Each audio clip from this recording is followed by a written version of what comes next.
Sawadee ka! Kakain kami ngayon sa lounge. Bago kami mag Wat Arun.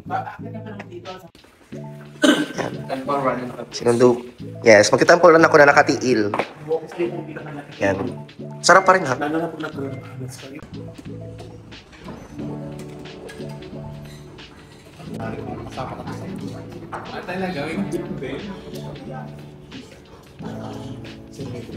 Kaya di ba marami doon tayo nakapunta doon? Excuse me sir, are you Indonesian? Traffic na yung aming driver. Traffic na dito. Punta na kami ng Wat Arun.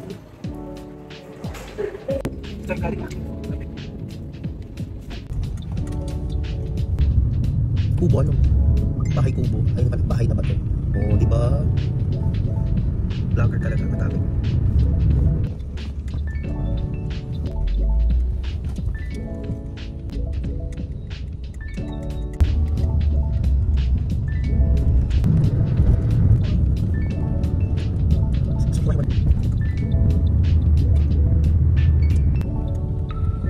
Kanan niya, di ba? Like, may mga throwback photo, yung photos niya. Ganyan lang kadala pa kanila.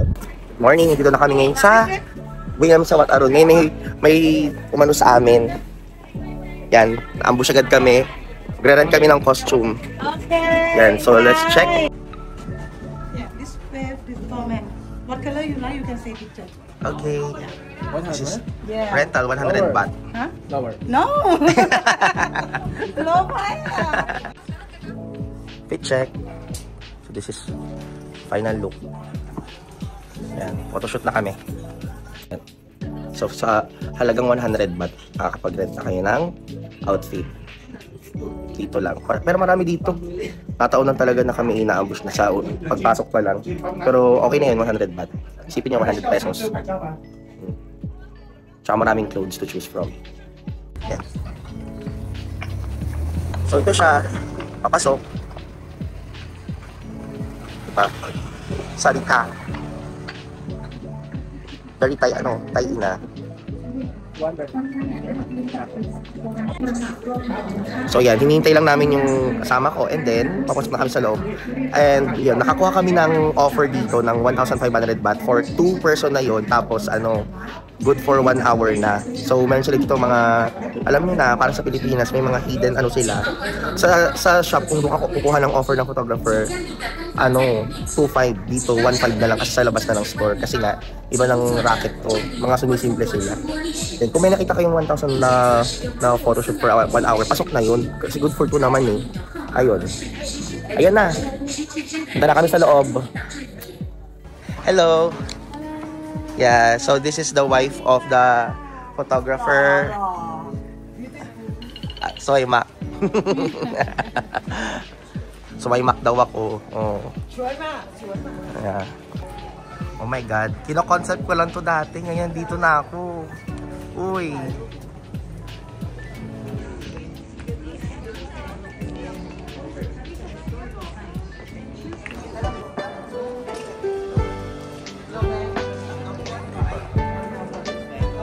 Ito ang aming photographer. Good for 2 na. 1.5. Carry na yun. Pero kung magaling kay Ma'am Barat, galingan niyo. Kapitbahay lang po.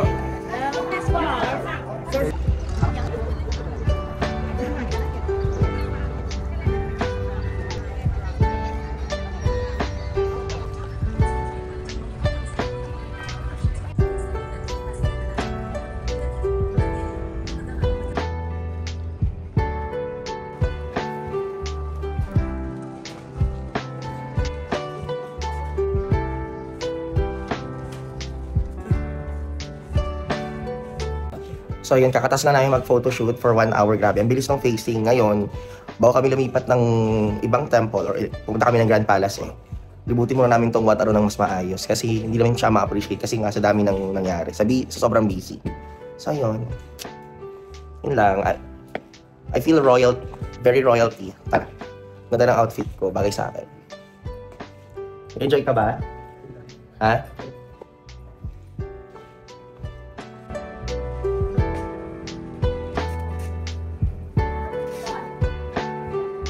Uy, pukay o elephant? Pukay?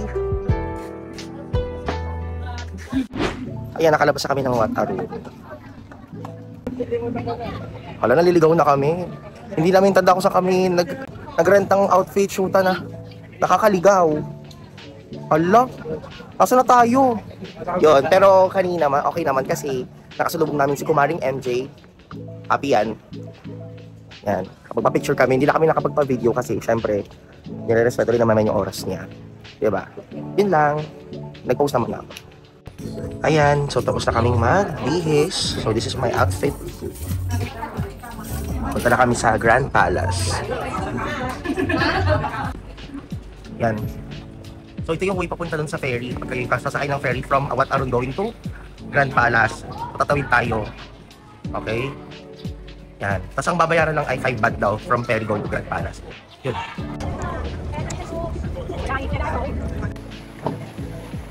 So ito yung ferry, sasakyan namin. Patawid ng Grand Palace sa tapat. So 5 baht lang siya. So parang roughly 10 pesos lang sa Pilipino.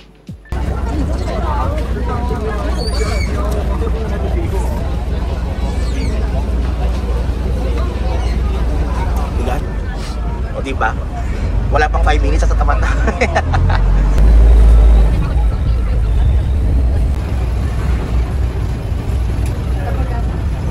Grand Palace. Diba? At least naka-experience pag-ferry kahit wala pa 5 minutes. Okay, so ito na daw yung Grand Palace. So, as you can see, merong construction na nangyayari. Pero malalaman kung anong itsura sa loob. Dahil nauna akong pumunta sa Cambodia, nakikita ko sa kanyang Grand Palace ng Cambodia, hawig na hawig. So 300 baht siya. Sabi ka na 200 pero siguro nga nagtaas na. Yun, so ito pala ang Wat Po. Mali ako ng banggit. So 300 baht ang pasok sa kanya. So hindi lang habol ko. Ang habol ko yung Grand Palace which is there. Papunta kami doon. Maglalakad kami papunta sa Grand Palace. Sana 200 baht lang. Medyo maano dito mas pricey. Ayun. Tapos nakita ko na naman yung mga friends ni ni Kumaring MJ. Baka nandito siya sa Wat Po. Ayun. Oh, we have free coconut. Buko juice. Sorry. Buko juice. Please thank you to all the order of King Majesty.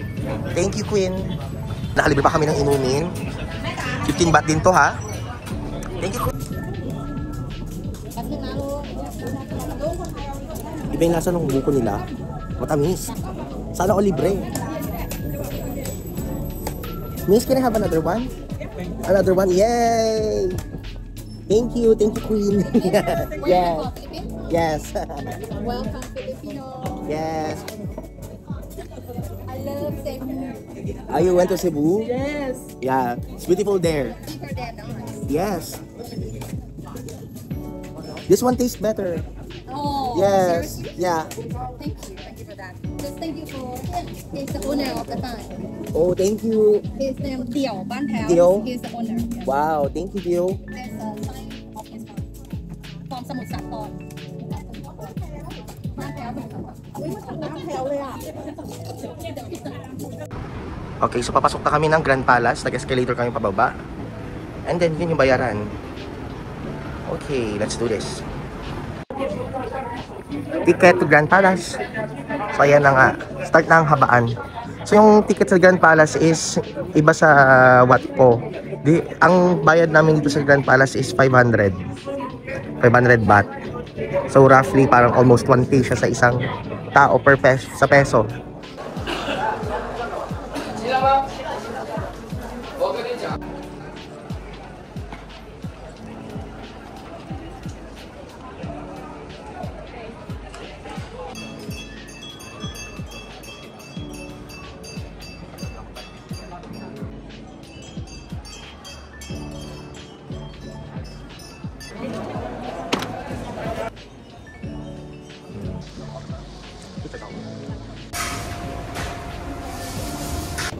Hi! So kakatas na namin lumabas sa The Grand Palace at pumasok kami dun sa museum ni Queen Sirikit, dun sa Museum of Textiles. Sayang hindi pwede mag-video kasi bawal. Pero may mga pictures ako. Post ko na lang sa Facebook. Yun, ang ganda. Ganda. Ngayon kakain muna kami. And then kikita namin yung friend namin siguro nasa Siam something. Kaysa bumalik pa kami ng Payatay. Kasi medyo malayo eh. Baka mag-grab na lang din kami. Ayan, so, nakaalis na kami sa Grand Palace. At papunta naman kami ngayon sa saan nga pupunta? Not sure, Eiffel Tower? Ay, manifest yan. Papalit muna ulit kami ng money kasi ubus na yung aming bat. So yan. But, hindi pa tapos ang aming gala kahit masakit na yung ulo ko. Mamili kami ng kung ano-ano. Sabi namin iba yung body clock namin because Jet lag, ano, mga racket. parang jet lag. Ito pinuntahan namin yung Indonesia. Hindi talagang anong kulang ako sa tulog bago ako umalis ng Pilipinas. Tapos laban agad. Ayan, pero okay lang, worth it naman. Ayan, we're waiting for our cab. Papunta na kami dun sa, ano nga yun, Mars? Sayam. Dito na po kami sa Laguna. Charot. Papasok na po kami sa Laguna. Diyos ko. Ang layo na pinuntahan namin. Hindi ko alam saan to. In fairness, alas is Mars nung daan. May bread to. Yan. So, mag-shopping na kami ng mga personal things. Sinong gusto magpasabay? Eme! Yan. So, dito kami ngayon sa... Saan nga tayo? Sayang Premium Outlet. Sayang Premium Outlet. Ang ganda dito. Meron ba ka? Ayun.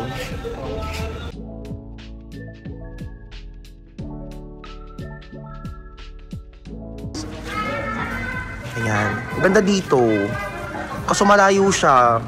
Malayo talaga siya. Magte-take ka ito yung ano. Basta malayo siya. Parang ang nagsakay na, parang ang nag-QC to Bulacan. Ganon. Nagagalit siya. Kasi parang kang dumaan sa NLEX, SLEX, ganun. Basta, layo nito. Hanapin nyo na lang, pero maganda dito. If I were you, kung pupunta kayo dito, agapan nyo para mas masulit nyo. Pero ito naman hanggang 10 PM. Yung babaw ng video daw. Sa ano, sa labas ng, bago lumabas ng, ayaw nga pala. Ayaw nga pala. Pag-book mo nga. Kasi wala siyang data. Pinawala. Kaya, wala. Ay, ano ba? Tama na doon. Okay, model. Isunod ako kung kapag. Ano yun? Saan ang laman? Ano lang yun? Playground ano, ng mga bata. Parang ating tubagay. Ganda naman dito. At Watson's. Vice ganda yan eh. Uy, shoot. Ano ba di ka nabalik?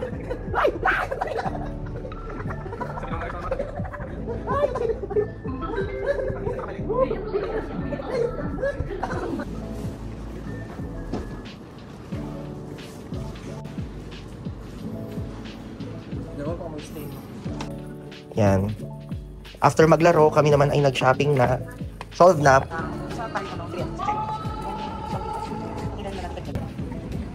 We're back. This is our hotel. Diba, umalis kami lang may araw. Uuwi kami. Gabing-gabi na. So, kasi naman ang aming maghapon today. And then, magpapahinga na kami kasi meron kami maagap na call time tomorrow. Kasi tomorrow is the finals of Miss Universe. I'm asking everyone to pray for Alisa because it's time for someone from Quezon Province to win. Yes. Yes. Kababayan niya, Candelaria. Yes.